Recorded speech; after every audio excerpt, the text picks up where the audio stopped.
Okay, well, hi folks. We got a new chapter going. This is the fireside without a fire. We did have a light frost this morning, but I'm not going to tell that to somebody from Vermont. Um, anyway, we got Deb let it out to the folks that watch the YouTube to make suggestions of videos, and it was unbelievable, the response. So what I'm going to do is try to deal with the ones that I can sit in a chair and do, and then I'll do horseback or on foot with the horse on the other ones. So while we're waiting on the sun to warm up things around here, I take on a couple of them. I'm not doing it in order, so don't get twitchy if I don't call yours and you're last to enter. Alright, this is about what to look for finding a quality Bosal.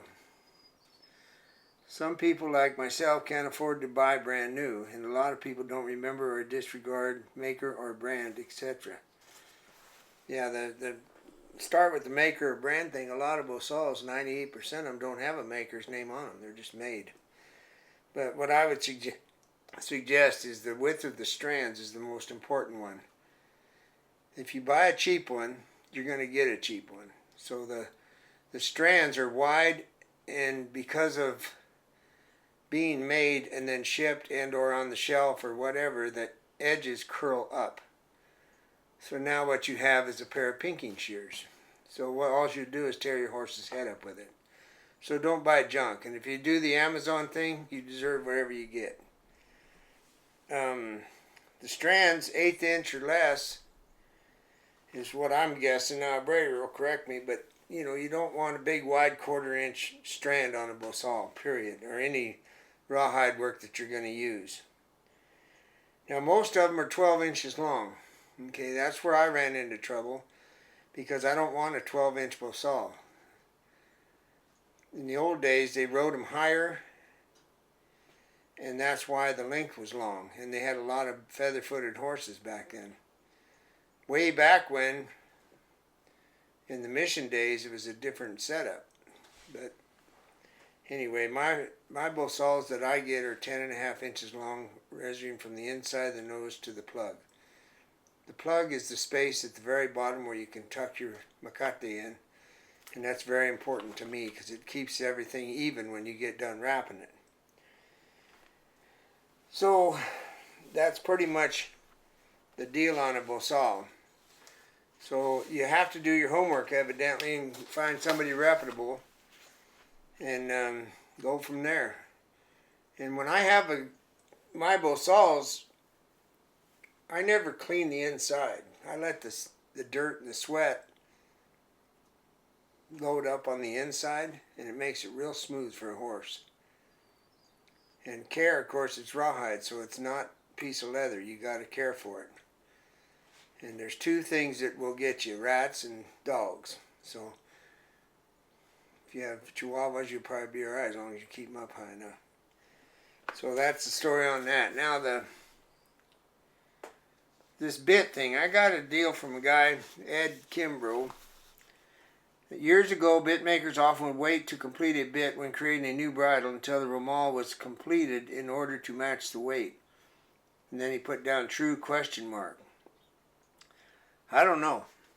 I just know that the reins that I get are shorter than anybody else that makes reins in the whole country, but I really don't care. And if you pick up a set of reins with a Romal on them and you pick a bit up, it's real damn close to the weight. So I think by the time they're made correctly, that works out. I don't know about the other part of them waiting, because the bit they're making is going to get traded off or sold or whatever. So here's a pair of Romal Reins. And as you can see, I use the short ones. Mine are typically 28 to 26, 28, 30 inches maybe. And since we're delving into this, you'll notice that Concho, I shortened up the chains. I've talked about this in the past. Well, yesterday I shortened them up because what I've been doing, you're not seeing a whole bunch of videos of Concho because I'm just simply riding him outside. And Deb's not making drone videos or running along beside me on the trail. So this is me shortening up the distance, because what really happens is I want the perfect location of my palm concho for roping, and the more collection and self-carriage that a horse gets, the more compressed he is. So that means that the placement of the palm concho for me is going to change because he's bringing his nose back towards me more. That's why I dropped the links. Now I'll try this, and if I don't like it, I'll extend it back. Okay, he mentioned about the knots. Okay, that what you're looking at is called the blood knot right here. Okay, this guy mentioned that most methods work themselves loose quickly, meaning talking about tying the Romal to the chain. Well, if you do it wrong, I presume they would, but I've never had any problem with a blood knot coming loose on my Romal or my chain connection. The palm concho was also brought up.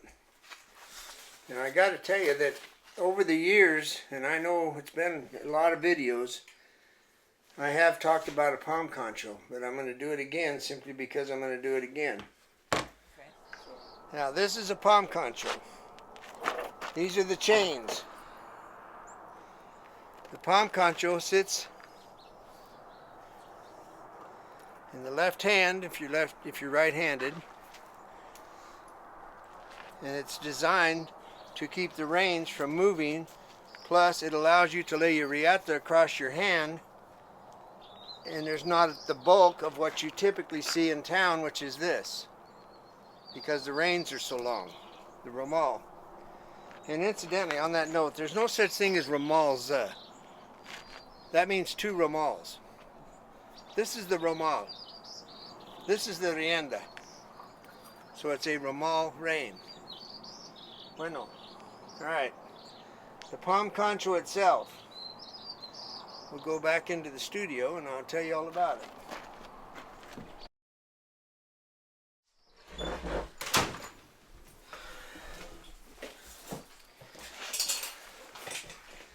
Okay, folks, here's the palm concho. Never in my life heard anything about it until I was probably, I don't know, 40.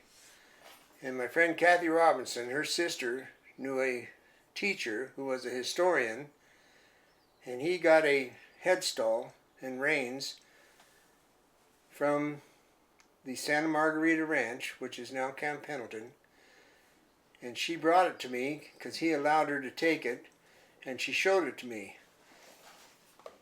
And between the reins and the Romal was this round concho with a keeper on both sides. And I looked at it, and I looked at it, and then I looked at it again, and finally dawned on me what it was for. Alright, so Pat Horlacher is the only person I know of that actually makes them. And Pat, if he decides he doesn't want to make them, he's not going to make them anymore. Okay, that's what's called self-employment, which is fine. Alright, I believe in it, I use it. And the reason why it's not very well used is because 99% of the people have really long reins, and it's irrelevant because it's not a palm concho if it's hanging over your hand. It's just a concho. This is not a palm concho. This is a thing to hit somebody with. Okay. So, if you want one, you have to get one made. And on that note, this is the original size of the palm concho from the Santa Margarita. And ever since I introduced it to the United States of America, people have gotten creative and turned it into a whatever. They make it oval, they or make they it make oval, it too small. square, sharp corners, breaks, small. Anyway, this is it. This is the real Oreo. Okay. The blood knot. Everybody knows how to tie a blood knot in a piece of leather. If not, you can Because you fix Google your reins when your horse steps on them, your split reins.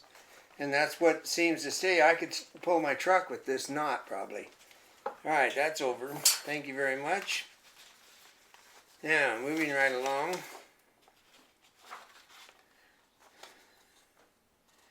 The reins. Romal reins. Okay, Romal reins are braided. I'll use the Romal itself as an example, but you can tell by the buttons and the intricate braiding and how beautiful it is. All right, the reason that Romal Reins exist is because rawhide was in abundance. Tanning leather was hard to do and took time. But rawhide was everywhere because when they killed cattle, there was nobody to eat them. They just traded off the hides or they kept them for the ranch. Rawhide was used for everything. These knots, it's a very simple explanation. They're very practical. They add weight. Plus they keep the sweat from touching the actual rein and rotting it. And when people got on a ship in Spain headed for the New World, which would have been Mexico at that time, it came to be Mexico, they were sailors, okay? They signed on as soldiers/sailors. So once they got on shore, they were now soldiers. Once they spread out and were assigned to follow the Jesuits to different parts of Mexico, and then later on north, which turned into the Father Sarah crowd, they became cowboys, vaqueros. Okay, they already knew the knots because they'd been sailors. So the trivia part is, for me, is that if you go to South America, or if you watch YouTube of anything in South America and look at the rawhide, the braiding is absolutely 100% different. The rawhide is cured different. It's all done different. And I think a lot of it is because of the influence of the Portuguese as opposed to the Spanish, because they were also sailors. They do very intricate, beautiful braiding. They also do very coarse, what Aussies call greenhide braiding. So this is the California style Romal. And once again, if you'll notice this V right here, that's designed to be held by one hand. It's not designed by held by two hands. Thank you very much.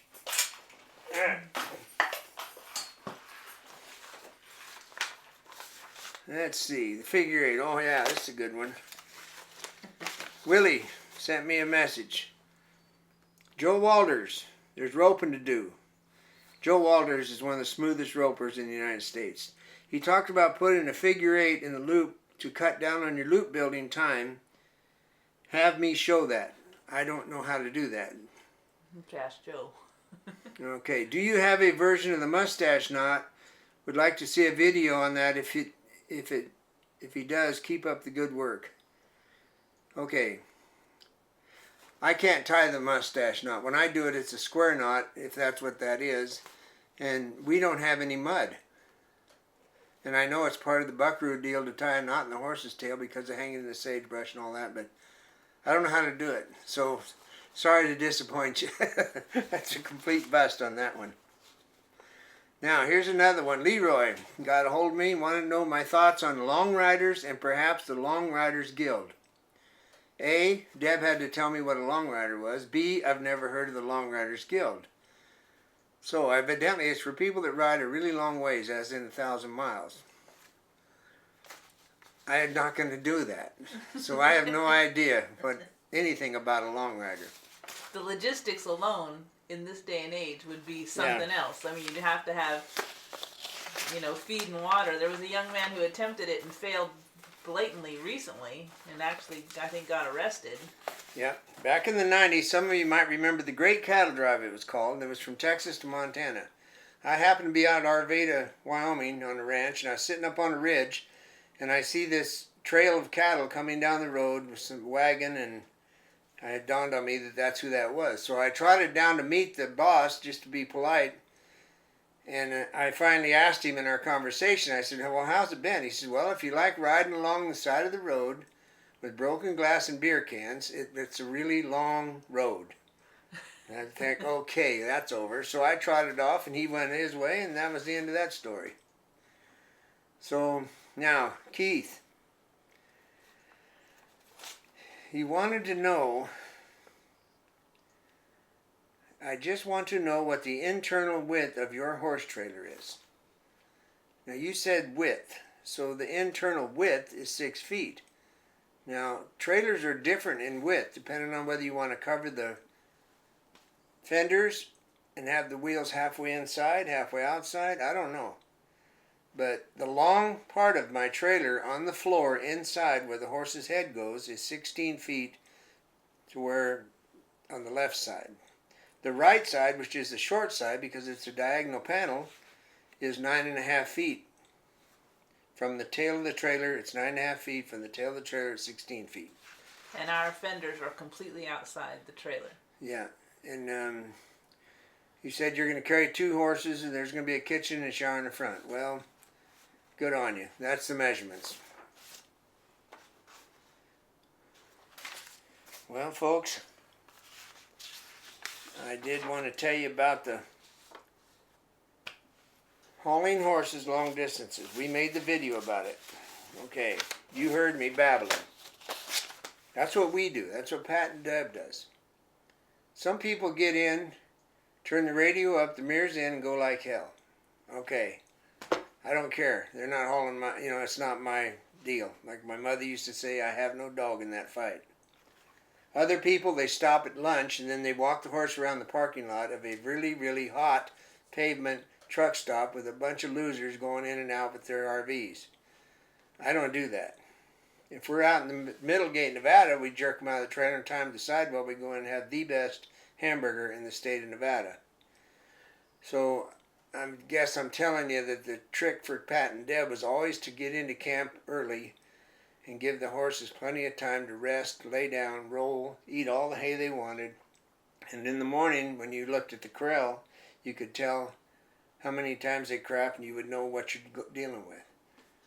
But we were going every day for a really long time. We weren't just making one big push. We would go 5 days at a time between places a lot of times. And we'd be gone on the road for 6 weeks. So we were gone for a long time when we first started. So it's a different world if you're just making one big push to get somewhere. Yeah, I don't know what to tell you. That's what Pat and Deb does. So I hope that helps. And it's every video that I make, remember, it's what we did and or think. Other than that, it's just what it is. So you get to choose what you want. All right, I've covered enough subjects for today. And thanks for all the fire starters. And we'll build on this deal, and that's what we'll keep doing every chance I get. Thank you very much.